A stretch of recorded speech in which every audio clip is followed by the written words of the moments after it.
children. I welcome you all to 12th standard. Wish you all success. May God bless you.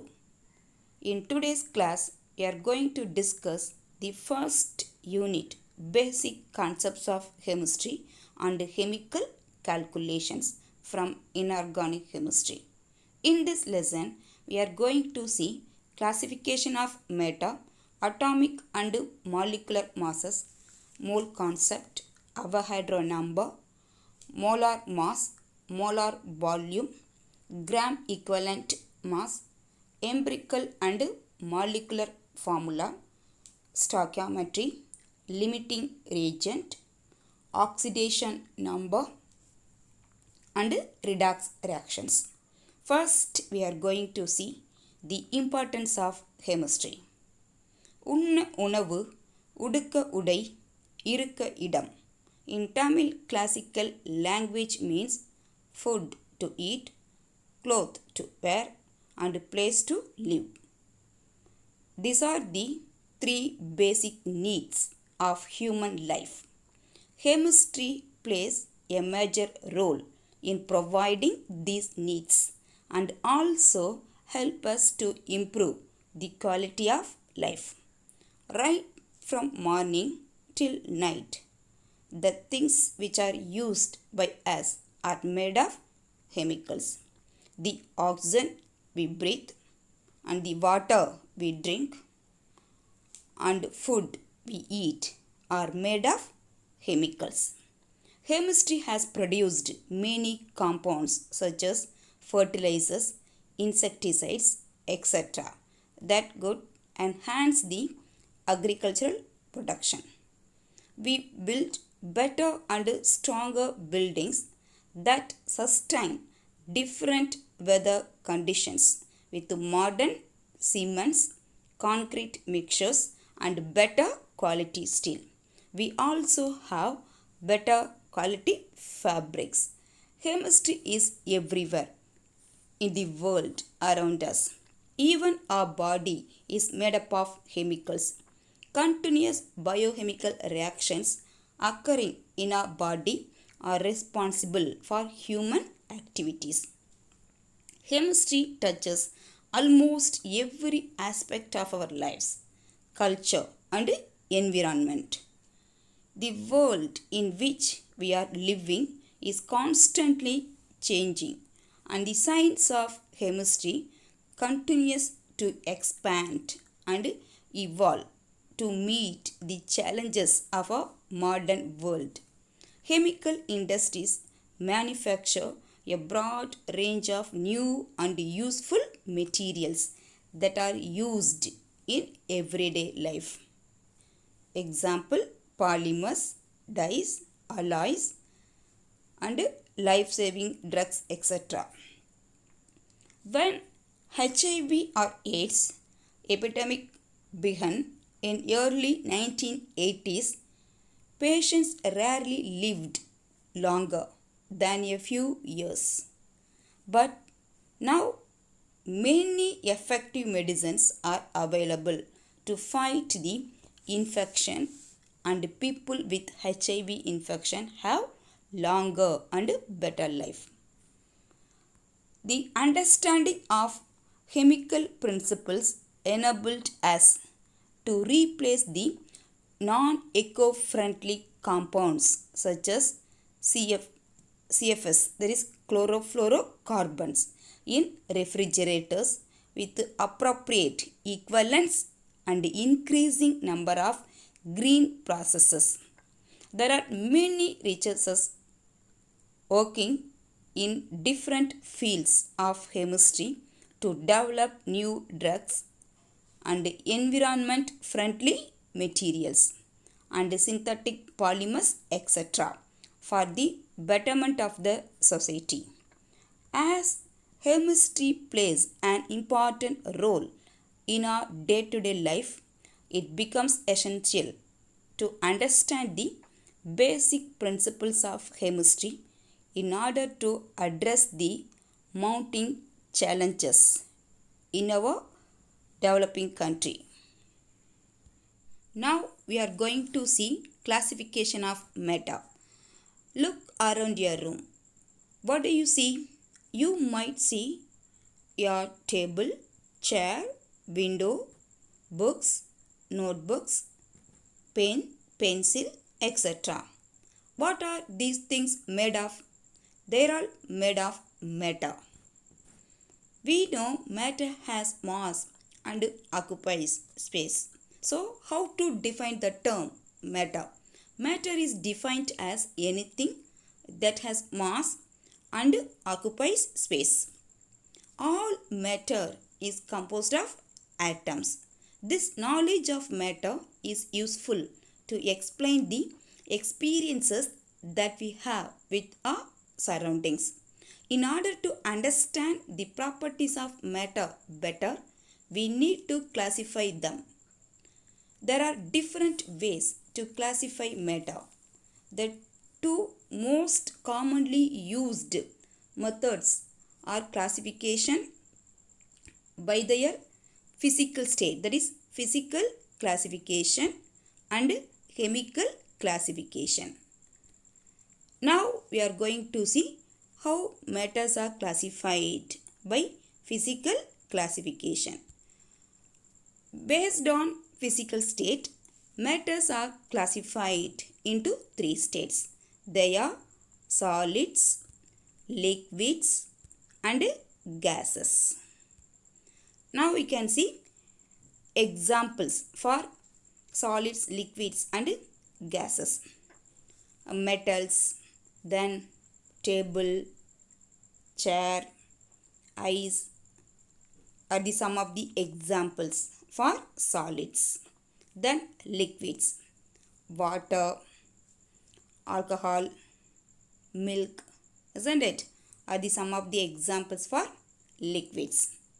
Then water vapor, nitrogen, this nitrogen gas, hydrogen gas, then oxygen, then the rare gases like helium, neon, argon, krypton, xenon, radon are the some of the examples for gases. The physical state of matter can be converted into one another by modifying the temperature and pressure suitably. The next we are going to see classification of matter by chemical classification. Based on chemical composition, the matters are classified into two types. They are mixtures and pure substances. Yes, based on chemical composition, the matters are classified into mixtures and pure substances. Mixtures consist of more than one chemical substances present without any chemical interactions. For example, mixture of iron and sulfur. Then the mixtures are further classified into two types. The two types of classification of mixtures are homogeneous mixture and heterogeneous mixtures. Understand, children? Homogeneous mixtures and heterogeneous mixtures. Homogeneous mixtures. If the physical states of all its constituents are uniform, means then the mixture is called as homogeneous mixture. Yes, if the physical states of all its constituents are uniform, means then the mixture is called as homogeneous mixture. Example, miscible liquids. Okay, yes, miscible liquids like water and alcohol, then water and milk, then green tea are the some of the examples for homogeneous mixture. Then heterogeneous mixture. If the contents does not present in the same physical state, means then the mixture is called as heterogeneous mixture. Yes, if the contents does not possesses or does not present in the same physical state means then the mixture is called as heterogeneous mixture. There is immiscible liquids like oil and water, an example for heterogeneous mixture. Okay children, yes, I mean here the mixtures are classified into homogeneous mixtures and heterogeneous mixtures. Understand ma? Yes. The next pure substances.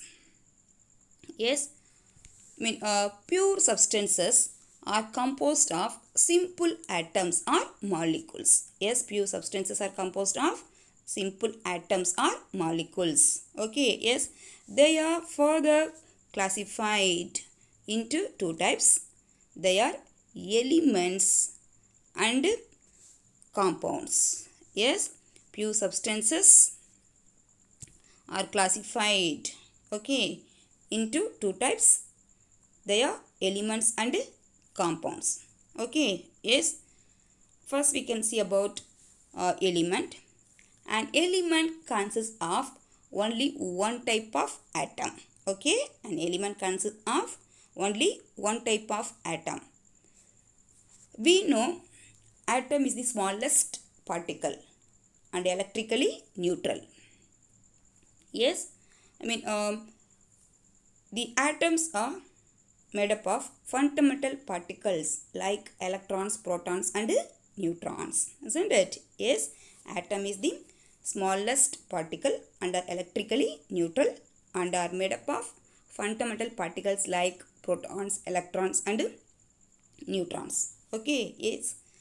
Elements can classified, okay, as monoatomic and polyatomic units. Yes, elements can exist as monoatomic or polyatomic units. Now we can see example for monoatomic unit. Gold, copper, silver, iron, aluminium, sodium are the some of the examples for monoatomic unit. Okay ma? Yes. Then polyatomic unit. Yes, polyatomic units or polyatomic elements are called molecules. Yes, the polyatomic elements are called molecules. Okay, they are made up of more than one number of atom of same type. Yes, polyatomic elements are made up of more than one number of atoms of same type.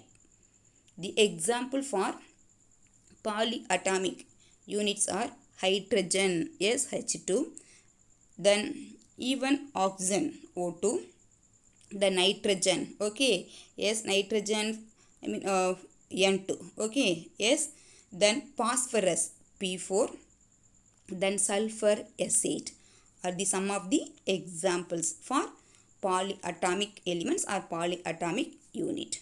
Okay children, yes. Then next we are going to see about compound.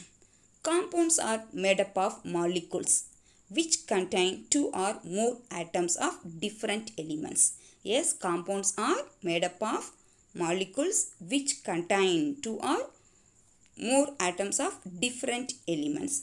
Example, carbon dioxide. The formula is CO2. It is made of carbon and oxygen. Then glucose. The formula of glucose is C6H12O6. Yes, the formula of glucose is C6H12O6. Then hydrogen sulfide, formula H2S. Sodium chloride, NaCl. Now we can see properties of compound. The properties of compounds are different from those of their constituent elements. For example, sodium is a shiny metal and chlorine is an irritating gas. But the compound formed from these two elements, that is sodium chloride, shows different characteristics. We know sodium chloride is a crystalline solid and vital for biological functions. Children, that's all about classification of matter. Next, we are going to see about atomic masses. We know an element is made of atom. An atom is the smallest particle. As atoms are smallest particle with diameter of 10 to the power minus 10 meter and weigh approximately 10 to the power minus 27 kilogram, it is not possible to measure their mass directly. Hence, it is proposed to have relative scale based on a standard atom. The carbon 12 atom is considered as standard by the IUPAC and its mass is fixed as 12 AMU. Yes, the mass of carbon 12 is fixed as 12 AMU or U. The unit is 12 AMU or 12U. The AMU or unified, U means unified atomic mass. The AMU or unified atomic mass is defined as 1/12 of the mass of a carbon 12 atom in its ground state. Yes, the AMU or unified atomic mass is defined as 1/12 of the mass of a carbon 12 atom in its ground state. The value of 1 AMU or 1 U is approximately equal to 1.6605 into 10 to the power minus 27 kilogram. In this scale, the relative atomic mass is defined as the ratio of the average of atomic mass to the unified atomic mass unit. Yes, the relative atomic mass is defined as the ratio of the average mass of the atom. Okay, yes, there is ratio of the average atomic mass, okay, to the unified atomic mass unit. Understand, children? Yes. Now we can calculate relative atomic mass of hydrogen. Okay, whose average mass is 1.6736 into 10 to the power minus 27 kilogram. So, the formula for the calculation of relative atomic mass of hydrogen is this average mass of hydrogen atom divided by unified atomic mass unit. Okay, yes, average mass of hydrogen atom is 1.6736 into 10 to the power minus 27 kilogram divided by then the unified. Okay. Yes, there is a 1 AMU value. There is unified atomic mass unit value is 1.6605 into 10 to the power minus 27 kilogram. Okay, here the 10 to the power minus 27 kilogram. Okay, that value will get cancelled. So, if you divide 1.6736 by 1.6605 means, the relative atomic mass of hydrogen will be, okay, 1.0078. That is, that value is approximately equal to 1.008 U. Okay, ma? Yes. So, what is the relative atomic mass of hydrogen? 1.008 U. Okay. Yes.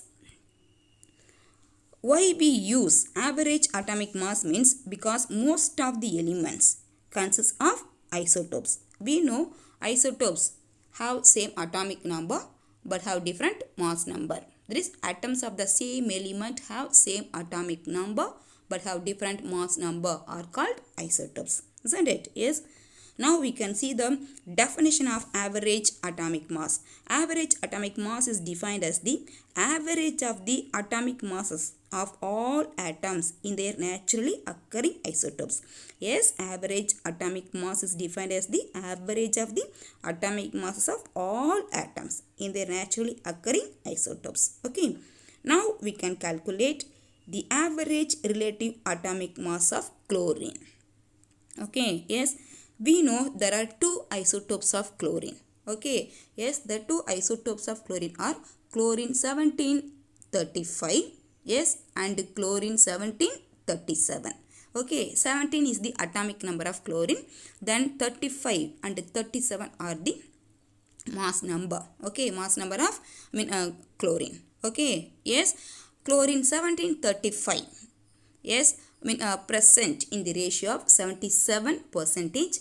And chlorine 1737 present in the ratio of 23. Okay, so their ratio is 77 is to 23. Okay, therefore the average relative atomic mass of chlorine is equal to, okay, yes, there is multiply the atomic mass, okay, atomic mass of the chlorine atoms, okay, by its ratio. Understand, children? Yes, multiply the atomic mass of the chlorine atoms, yes, by its percentage, okay, then you divide by 100, okay, yes, multiply the atomic mass of each, what is that, each isotope of chlorine by its ratio, yes, then you sum up, then you divide by 100, okay, yes, therefore 35 into 77 plus then 37 into 23 divided by 100. So if we simplify means the average relative atomic mass of chlorine, okay, yes, will be, the value will be, yes, 35, okay, yes, the value, okay, so what is the value means, yes, it will be, yes, 35.46 u, okay, the value will be, yes, 35 point, okay, 46 u. So what is the relative atomic mass of chlorine? 35 point, okay, yes, 46 u. Okay, children, yes, that's all about atomic masses. Now we are going to see about molecular mass. First we can see the definition of molecular mass. Molecular mass is defined as the ratio of a molecule to the unified atomic mass unit. Yes, it is defined as the ratio of mass of a molecule to the unified atomic mass unit. How to calculate molecular mass means the relative molecular mass of any compound can be calculated by adding the relative atomic masses of its constituent atoms. Yes, children, you had been studied about the calculation of molecular mass in 10th standard itself. So how to calculate molecular mass of a compound? It is calculated by adding the relative atomic masses of its constituent atoms. Okay, yes, now we can calculate relative molecular mass of hydrogen molecule. Yes, hydrogen molecule H2. Okay, yes, so how to calculate relative molecular mass means multiply the number of atom by its relative atomic mass. Okay, yes, so in hydrogen molecule there are two hydrogen atoms. Okay, children, so 2 into relative atomic mass of hydrogen. Okay, yes, therefore 2 into the relative atomic mass of hydrogen is 1.008 u. Okay, yes, therefore relative molecular mass of hydrogen molecule is 2.016 u. Okay, so what is the value of relative molecular mass of hydrogen molecule? 2.016 u. Okay, children, yes, the next we can calculate relative molecular mass of glucose. Okay, the formula of glucose is C6H12O6. Yes, what is the formula of glucose? C6H12O6. Okay, yes, glucose contains 6 carbon atoms, 12 hydrogen atoms and 6 oxygen atoms. Okay, ma, yes, now we can calculate the relative molecular mass of glucose. Okay, the formula is C6, yes, H12O6. Okay, ma, yes, you have been studied already in 10th standard. Okay, so multiply the atomic mass of all the atoms, okay, then you sum up.